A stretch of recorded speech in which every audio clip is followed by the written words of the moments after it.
Welcome. My name is Susan Cunningham, and I used to work for online faculty development as an online specialist, but every time I did a training, I felt kind of jealous of all of the instructors that got to do the things I was talking about. So I've actually gone back to the classroom just this week and am now back full time. But I'm really happy to be here and to talk about something that I'm really passionate about. And that is social presence in an online classroom. And even though not all of you teach fully online, all of you have more of an online presence than you ever have had before because you're not physically in a classroom with students. So I want you to look at this picture of Einstein, and there's this Professor Einstein, this idea that this person or this figure without a brain is actually a professor. And that becomes a problem.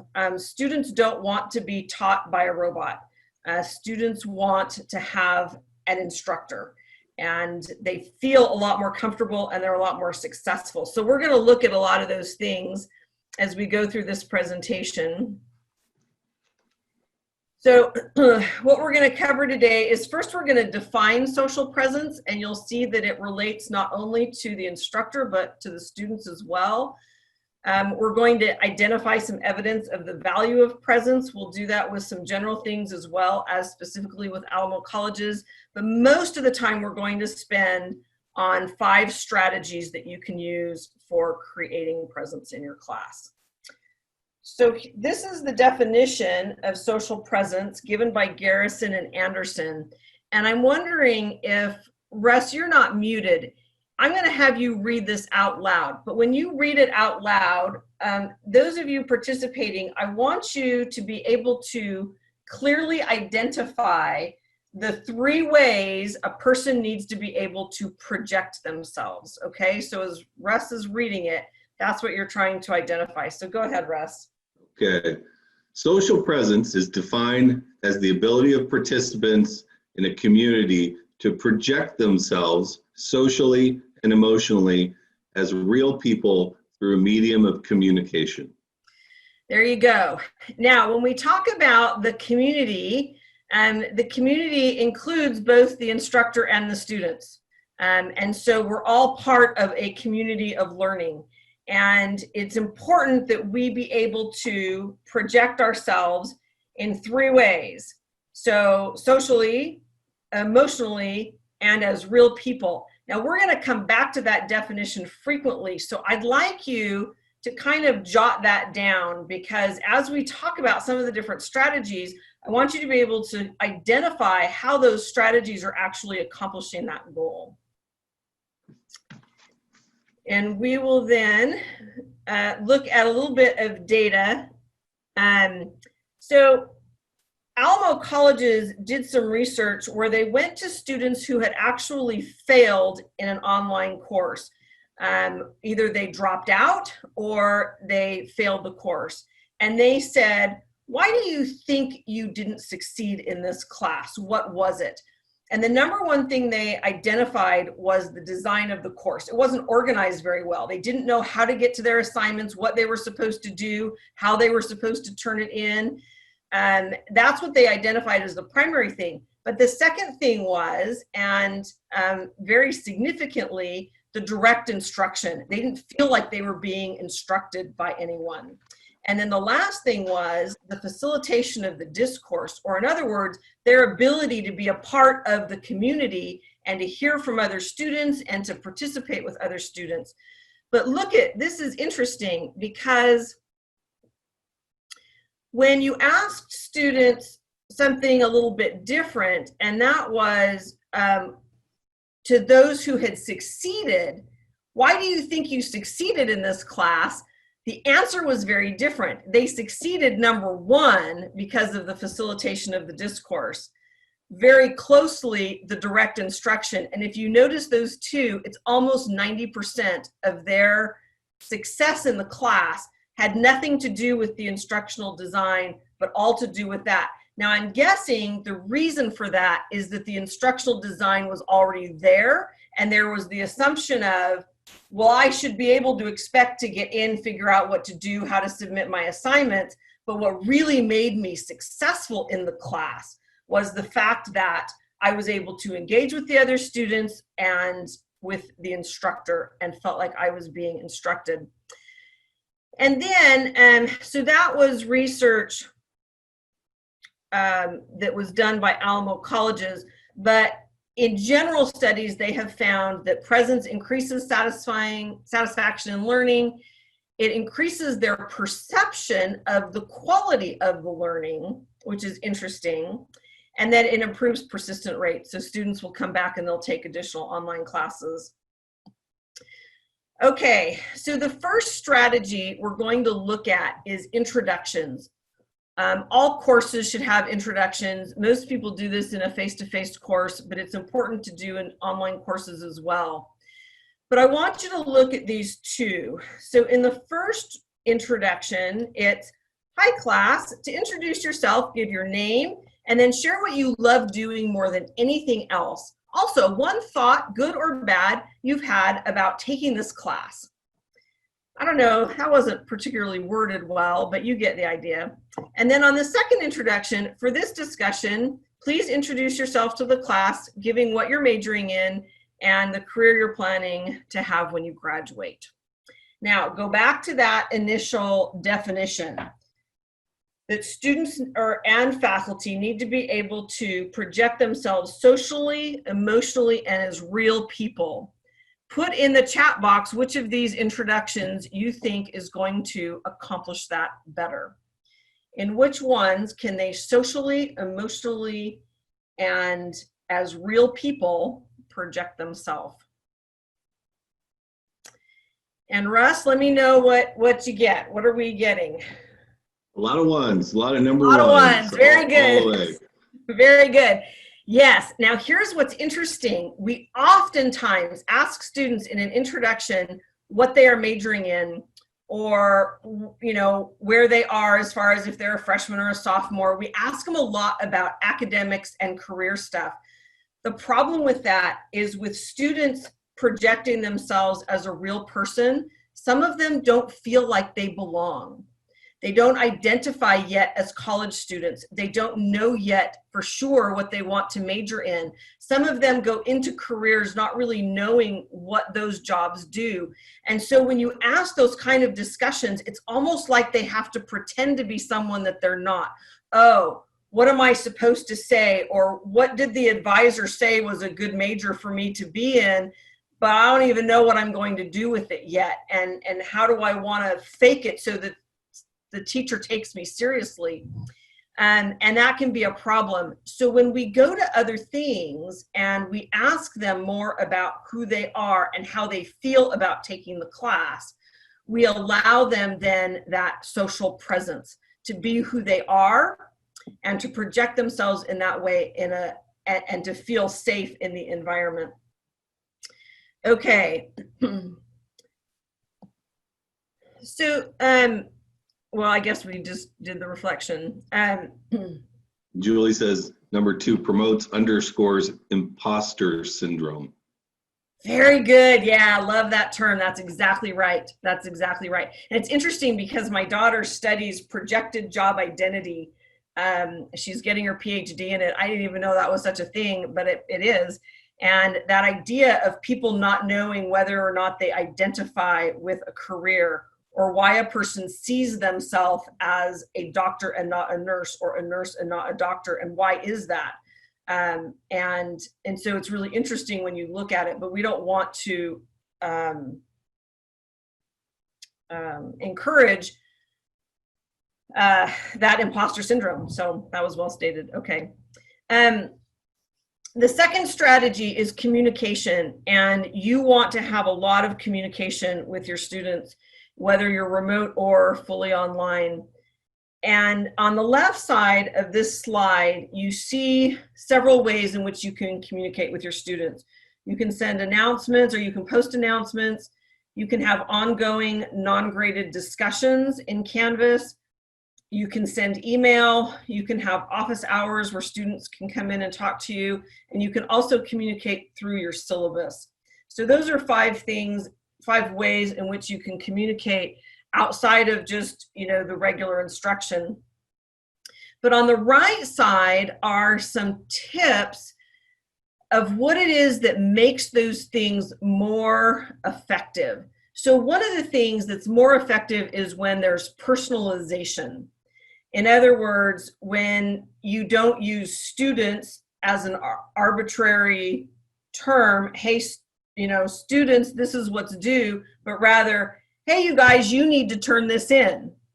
And then later in feedback, we'll talk about, you know, adding their name to it and things like that. The second thing is, as much as possible, they really need to hear our voices. Because if we go back to that initial definition, what do students, and if you know this, put this in the chat, what do students get out of our voices that they can't get through the written word when it comes to those ways in which we need to project ourselves? So there's 3 ways we need to project ourselves, and one of those really we can't do very well if there's no voice. What have we got, Russ? Some emotion, personality, tone of voice, emotion, enthusiasm. Good, exactly. That tone of voice says everything to the student about how it is that you're approaching this communication. And so whenever we can, we always want to use video. And if you don't know how to use video in Canvas, at the end, put that in your survey and Russ will teach you how to do it. It's very simple. But we don't have time to do it today. So, so we want to add lots of video. The third thing is students respond really well to pictures, memes, and GIFs. And so anytime you can add a picture in with an announcement or a discussion or putting in a meme, at the halfway mark of my online class, I have a GIF that comes up in their modules that's this, I'm kind of embarrassed to say this, I don't know who the person is, I just know that they are a famous singer, but that tells you how much I'm aware of famous singers. But what the sign says is, keep going, come on, keep going, come on, keep going. And so it's just a way to say to the students, hey, I know we're at that place in this class. And I want you to just keep going, you know, don't stop now. The next thing is students respond really well to humor. It adds to them feeling that it's a social environment and that you're a real person whenever you add some humor in. And then the last thing is empathy. And so anytime an announcement that you can say, hey, I know some of you have been having technology problems, please let me know. All of those things show that you are aware that they are not in perfect circumstances, and that can be very helpful to students. So now, Russ, I'm gonna have you put in the chat the first case study. So what I'm gonna do is Russ is going to post an attached file, and you're going to download that case file, and it's got kind of the assignment in there where you're going to create a communication to your students about a particular issue that's in this case study. And what I want you to do is to choose one option of how you're going to communicate to the students. So it can be any of those options, and then a technique that you're going to use. So are you going to add humor to it? Are you going to make it personal to the students? Which ones? But you're actually going to craft the message. So I'm going to give you 10 minutes to actually craft a message to send to students in whatever way your group thinks is effective, okay? And then we'll come back and share. So someone give me thumbs up if you are in a place where you are good to go. You've got the downloaded file. Are we good? Okay, very good. All right, so let's see. We're going to go to breakout rooms, and I'm going to create 5 of them. And here you go. All right. Well, welcome back. The breakout room hasn't quite closed, but there we go. We should have everybody pop back. 3, 4. Okay, very good.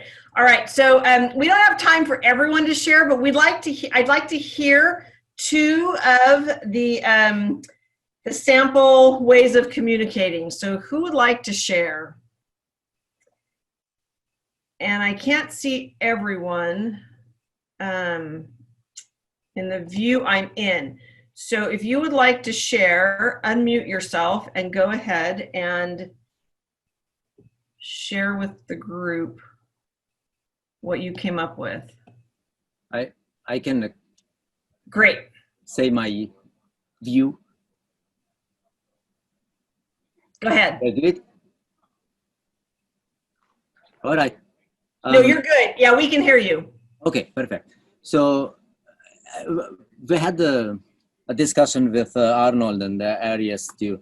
So again, what I will choose to answer the challenge there would have been a non-graded discussion, and from the technique I would really use videos, writing, pictures, graphs, a different form of visualization of that one problem, I guess, that hasn't been really understood. Why I would choose those before the other alternatives? Because we are dealing with a very specific issue. Obviously, the grade is low, it's a bad grade, and we want to improve that. So the humor, personality, being nice, so it will probably have less impact on improving the grade. So a more action behavior is required. However, it should be delivered impression that it's not necessarily only students' fault because the grade is low for most of them. Also, it should be delivered out there within the discussion as a challenge for everyone, educator and students, and let's do it better for the next exam. So therefore, I will choose non-graded discussions and techniques, videos, pictures. And use it, yeah. Excellent, very good. So it's like you take this opportunity to find another way to present it visually to the students. I love that. That is a great way to do it. And doing it as a non-graded discussion. And, you know, is this helping? Is this more clear this way? I think is great. Okay, do we have one other person that wants to share what they came up with? Fergus, go ahead.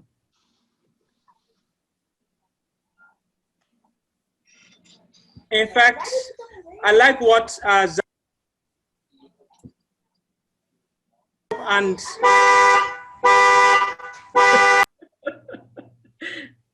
we all love Zoom. The way I would want to communicate is I'd want to first of all empathize with my students. Why do I empathize? I want to empathize because when students perform well, they always think they are smart. But when they fail, they think that the teacher is not doing well. So I would want to assume that and take the blame. And in so doing, I'm going to do a weighted mean to find out the percentage of performance in each of the various aspects of the test. And I see those areas most of the students had failed, then I'll reinforce that area. And once I do that, I'm going to now give the same kind of test, but in a different format to see if using a different format, they now have a good grasp of what we have been able to revise. Fabulous, I love that. And you know, what's interesting about what Fergus said and taking that empathy and saying something like, wow, I clearly didn't teach this very well. and you guys must have been at a disadvantage. I'm going to try to do a better job. It allows for that growth mindset that Russ does such a great job teaching. It's that idea of we are learning this and we will continue to try to learn this. It's not that you're dumb or you didn't understand. All of us struggled with this. I struggled to teach it in a way that all of you could understand, and many of you struggled to learn it the way I did it. And so let's try again. That's beautiful. I love that. So thank you both for sharing. Okay, moving on. There's my gift. Let's keep going. Okay. The third strategy is to use discussion. And so I'm glad that Javit, and I hope I said your name wrong, brought up using an ungraded discussion. Because discussions allow the students to participate in really powerful ways where they get to be a part of the community. So remember, one definitions is that they're trying to project themselves as a community. And so some tips to remember in terms of learning discussions. Discussions are not quizzes. And sometimes people use discussions to have students try to find the right answer, but you never want to do that in a discussion. So the prompts should never ask a single answer question, like there shouldn't be a math problem as a learning discussion. And you want to avoid questions with one correct answer. But what you can do is ask, why do you think? What do you think? How do you think? When do you think? Or you can say, describe this, or give an example of this, or compare this, or explain this, or dispute this, or justify this.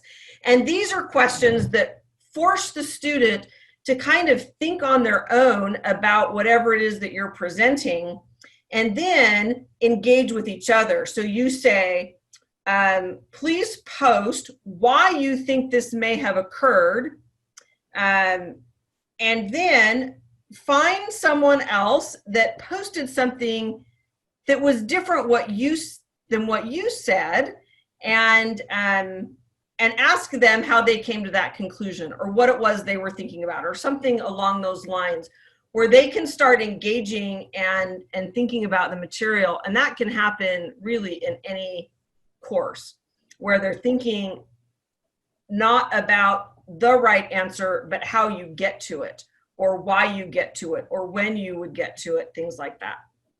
So keep that in mind for discussions, which discussions are really, really important in online, fully online classes. Now, if you are in a classroom setting in Zoom, you can do that in the Zoom settings where you have those discussions. And I would suggest using breakout rooms so that smaller groups of people get to work with each other. But you can also have, like Javit said, you can also have discussions that are not graded, that they're not necessarily trying to work on a graded assignment. And so that can be muddiest point, where you say you have an open discussion all semester. If there's anything that you're confused about, if there's anything you're not understanding, please put it in this discussion post, and I will check it on a regular basis. And if other students want to post the answers, please do that. So that's one option, is having just this open discussion. The second thing is where you ask the students to actually pose a question. And so I call this reading questions, where they're asked to do something before you're ready to engage with them. So they have to read a chapter or watch some videos, and then they have to ask a question about the material. And then as part of your response, which you could do in Zoom if you're in a remote class, or you could do through a video in a fully online class, you then answer those questions. So you see what it is that they're not understanding, or what, in some of my classes, I ask, what else do you want to know? What more do you want to understand about this topic? That's really fun in my interpersonal communication class, because, you know, we'll talk about something like intercultural communication, and they'll say, well, why, you know, how do people come to these cultural norms? And it's something that's not answered in the textbook. So then it allows me to do that. So reading questions can be fun. And then the last one I call Hey Class discussions. And that's a discussion that really is just meant to build community, where students can post anything they want to. It almost becomes like a social media. And you can actually create social media accounts with your classes if you want, but I don't like to, because I like the students to have one platform. It's like just Canvas. Everything is in Canvas. I think that that helps them. So a Hey Class discussion, I might post in there, hey, do any of you guys know where some really good pizza is? I just never get good pizza in San Antonio. And then students will answer. And you can just put things like that. And then if they start putting that stuff in, then they get to become part of a community beyond the class that they're learning. And that can help them to project themselves as real people, and it becomes a social thing as well. So that's just an idea. And Sylvia asked, so for the reading question, the instructor would answer, question mark? So I usually do, but sometimes, you know, it depends, because sometimes things are, in my interpersonal class, I had someone ask about a persuasive technique. And I said, well, I don't know.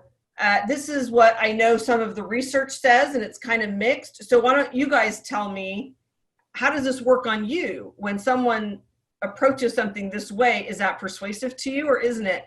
And so then they start actually discussing. And so I would say, it depends. You know, you can do it either way or both ways, where you can say, hey, everyone, please respond to at least 3 posts, giving your own opinions, and then I will post in some of the academic research that supports some of the questions that you're asking. Okay, we're going to skip over that question just because we're going to move on for time's sake, but I think you can kind of get why that is. Okay, so strategy number 4 is directed learning. And I know that that's kind of an interesting term, but in online learning, a lot of times students don't feel directed. In other words, it's like a lecture is given or they're assigned to read a chapter, but they're not really sure what it is they're supposed to do with it. So I want you to look at this. We've got A and B. And so in A says students must read chapter 1 of the textbook to prepare for, and my pictures are covering that. Is it for the quiz or the test or the exam or whatever? And then B, to prepare for the quiz, read chapter 1 of the textbooks. You'll want to make sure you know all the terms in the communication model and concentrate on how noise is defined in communication. You may be surprised. Okay, so how many of you, and we're going to do this with our participant button. So at the bottom of your screen, you should see participant. If you click on participant, if you think answer B has more social presence, put the thumbs up sign.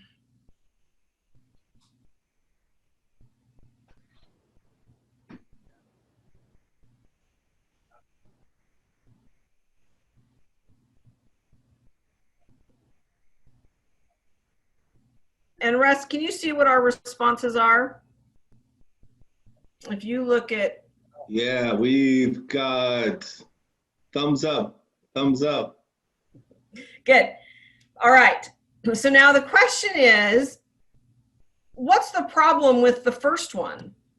And go ahead and write in chat, why isn't the first one effective in terms of creating presence?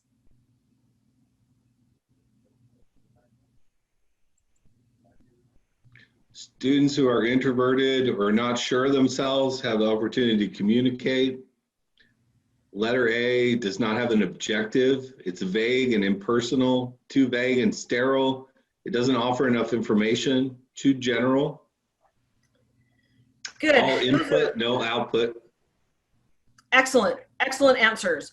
Something else I want to draw your attention to that I think is interesting as far as the research. When we go back to that definition of social presence, and it talks about being able to project emotionally. And that's kind of an interesting thing in terms of education. There are a lot of emotions in education. And notice in B, it actually suggests that there may be an emotion involved in this reading. You may be surprised when you see how noise is defined in communication. That lets the student anticipate an experience they may have during the reading, but also to look for it and to see if they do share that emotional response. You can do this with a lot of things where you can say, you may be very confused the first time you go through this material. Or when you read this, it may be very upsetting to you to find out some of these historical events. Or you may be very excited when you see some of the things that you can do with the tools you're going to discover. Things like that, where you give them an opportunity to kind of anticipate some kind of an emotional response with the material, that they will experience these human emotions that we want them to experience, right? We want them to be surprised and excited and confused and maybe concerned about the things that they're learning. And so depending on your different discipline, it'll probably depend on the different kinds of emotions that they might experience, but don't discount the value of giving them direction and adding in something about the emotional response that you might have. And Russ, is there anything that was said in the chat that you want to share? Just that A was not interesting enough for students, and B emphasizes the you, personalizes the statement. Good, and we're going to get to that again, because the next strategy we're going to talk about is feedback, which probably is just the most significant thing for students, and especially in an online environment where they're so removed in a fully online class from the instructor.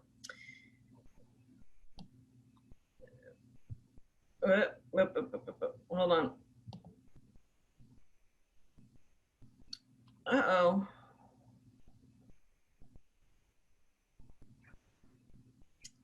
Well, there was a slide I thought was there that isn't there. Oh, I know, it's hidden from me. I can't see the things that it says. Okay, so just like what was said in the chat, personalization is really important in feedback. So I decided to go out and figure this out. I thought I'm going to take the longest name that I have in my class right now, and that is Alessandra, is the longest name of any of my students. And so I timed how long does it take for me to type out Alessandra. So in feedback, instead of just writing, you had a good introduction. Please make sure that you don't forget this for your preview. Alessandra, that was a great introduction. So how long is it going to take for me to put her name in there? So I timed the longest name, and then I figured if I was teaching 150 students in a semester, how long extra would it take to me to add a student's name into every single one? And it's 12 minutes. It would take an extra 12 minutes if I was typing out the longest of all of the names that I have, and all of their names were that long. That's how much extra time you're talking about. Now, I don't know about you, but having someone address me by name, and especially if you know what their nicknames are or what they like to go by, that's huge to a student. It makes them feel like you know them as a real person socially. In other words, you could come up to me and address me by name. So personalization is a big thing, and I just wanted you to know it doesn't take that much time. The second thing is, again, doing audio or visual, or preferably both, in feedback. And again, and maybe for those of you that didn't hear before, when you do the survey for this course, if you don't know how to do an audio visual feedback to your students, please let them know, and Russ will do a training on it, because it's simple and it's easy and it's so effective. When my students do their first speeches, I always give them a video feedback where I say, that was so great. And then I give them other things for them to work on. But when I tell them the things to work on, they can hear in my voice that I'm looking for them to improve. I'm not criticizing their performance. And that's really important, especially for me, because I'm teaching something that's performative. Russ? Yeah, well, I was just going to say that, I mean, obviously I can show people how to do that too, but we also have a video, I believe. Julie, if you're still here, you could correct me. Our Canvas person, Mallory Alvarez, has been making a lot of videos on how to do certain things. And one of the videos that she made is how to create a video in Canvas, either in a discussion or in a quiz, or in that, on that side, or in the feedback. And I know a lot of people have said that in SpeedGrader in particular, using that function is very, very useful. It is more personalized, and it's also, it can be a time saver too, right? Instead of typing a paragraph each time, just to talk to a student right there and hit record. I'll try to post this in the chat, the link to the, there we go, Julie's already on it. Look at I'm that. here. My internet keeps giving me a message. I'm listening. Yeah, we have a YouTube channel. We have a YouTube channel now. I'm super excited about it. And all the videos are super short. And so check it out and bookmark it and subscribe. That's awesome. And yeah, now to Russ's point, sometimes feedback can be faster if you've got this regular feedback that you give often. Oh, you've made a very common mistake, and here's what it is. You can copy and you can just keep pasting that to all the students and just add their name. Hey, so-and-so. And then it's just that same thing. So sometimes it can take a little bit longer to do the audio visual, but I would say, especially at the beginning of the semester, especially at the beginning, and especially if you're doing anything performative, it's really worth it. And then you can back off of that a little bit and you can do that. Feedback also is really helpful, having really specific rubrics. And that's a way of giving students feedback that can be quick, because feedback is so important and such an important way of creating presence. But at the same time, it is as instructors. So sometimes we have to think about time-saving ways in which we can do that. Fergus, did you have a comment? You're muted, so go ahead and unmute yourself. There you go. Thank you, Susan. Each time I hear rubric, I want to talk. I apologize.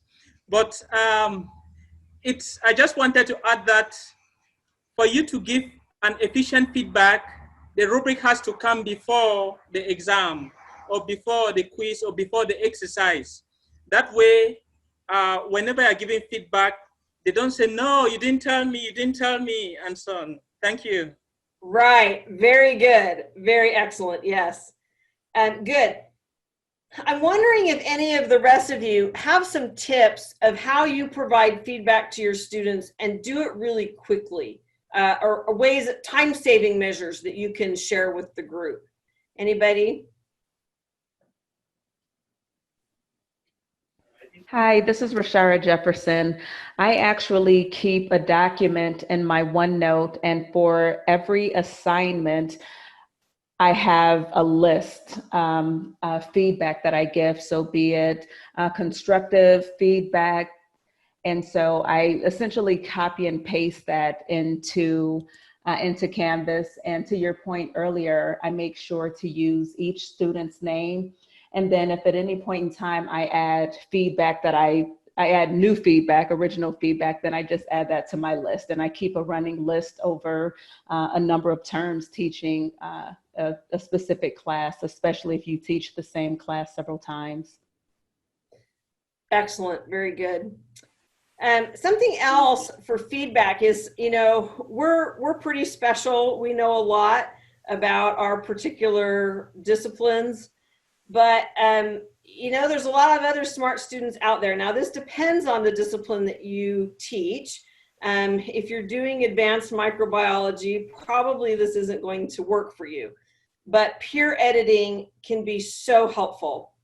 And sometimes it's easier for students to see mistakes in other people's work that they weren't able to identify on their own. And so I have peer editing twice for each speech that my students give in my public speaking class. First of all, they have to practice their speech and have a peer give them feedback, and they have specific questions that ask them to identify all of the different elements that have to be in there. And what's interesting about that is sometimes they don't even realize that they've gotten it wrong until they look at that feedback form. They have to tell someone else whether they're doing it or not, and they realize, oh wait, I didn't do that. I didn't understand how this was supposed to be. And so that's really helpful. And it does help because we want the social environment to include the whole entire class, right? We don't want it to just be our social presence. We want all of the students to be present. And so having other students to give that feedback, and then at the end of their speeches, I have them give feedback as they watch each other's speeches. And so twice they get to kind of start identifying some of these principles that I'm trying to teach them. And so I would say that's a really great way for students to participate in a social way in a class is peer editing. And it's really easy to set up. You can set up documents to be peer edited in Canvas. You can give them a rubric and have them use the rubric, but I hesitate on that.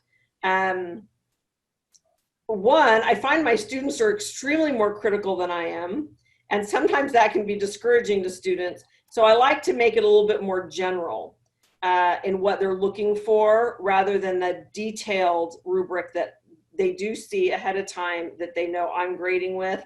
But I let them give feedback to me. I give them 2 speeches and I say, one would get an A and one would get a C. Tell me why. Here's the rubric I'm going to grade you on. Tell me why I got a C on the second speech. And so that can be helpful too, to get them giving that feedback in seeing 2 problems. In a math class, having 2 problems and saying, I did one of these correctly, I did the other one incorrectly. Now, go back to my lecture or go back into your textbook, identify which one I did wrong. And why do you think I might have made that mistake? And that's a hard thing for a student to do, but it can get them thinking, and it doesn't have to be graded. It can be graded, it doesn't have to be. And so it kind of gives them that opportunity to work with the material. So Sylvia asked, do all students peer review the same 2 speeches? On the ones that I do, yes. And it kind of functions as a quiz to see if they're picking up on everything. And then with each other, they practice with one other person in the class. And then at the end, I have them post their speech in a discussion, and then they go in and just reply to 5 students. And then that way they see everyone's feedback on all of the speeches. And I make sure that it includes mostly positive feedback, because that's important. Students feed off of the positive, but I also have, here's where we can improve, because I want to have that growth mindset. I want the students to know, because it's fascinating to me. I just had a student apologize to me for something today. They sent me an email and they said, I'm so sorry that I didn't do this right, or I didn't understand this, or I had a problem with this issue. And I respond and say, well, aren't you happy you took this class? Because that's the whole point of this class, is to learn and improve. I didn't expect you to come knowing how to perfectly do this. I didn't expect you to come with all knowledge, or else why would you be here? And so I think that that's important. And I think that's an important part of feedback, is giving them that realization that this is a growing process, that they're in this process. Another idea for saving time is giving feedback, and this is especially audio-visual, to the whole class. After a major exam, or right before, like let's say recently I had a quiz where there was one question a lot of students got wrong. And if they're going to get a good grade on their speech, they got to know this principle. And so I sent an announcement out and I said, hey, I want to give you some feedback. Many of you missed this on the quiz, and I want to make sure you don't miss it on the exam or on your speech. And so let me re-explain it. Let me emphasize this. Let me give you some examples of it. And so that can be really helpful. And then it goes to everybody, rather than me having to individually tell each of the students that got that question wrong. Another feedback mechanism in Canvas that's fabulous is in quizzes. So in quizzes, you can put a question and then multiple choice answers, and then giving feedback that's already put into the questions. So if you've never done that before, I highly recommend it if you have quizzes, so that when they get a question wrong, it comes up and says, oh, that's actually not the right answer, and here's why it's not the right answer.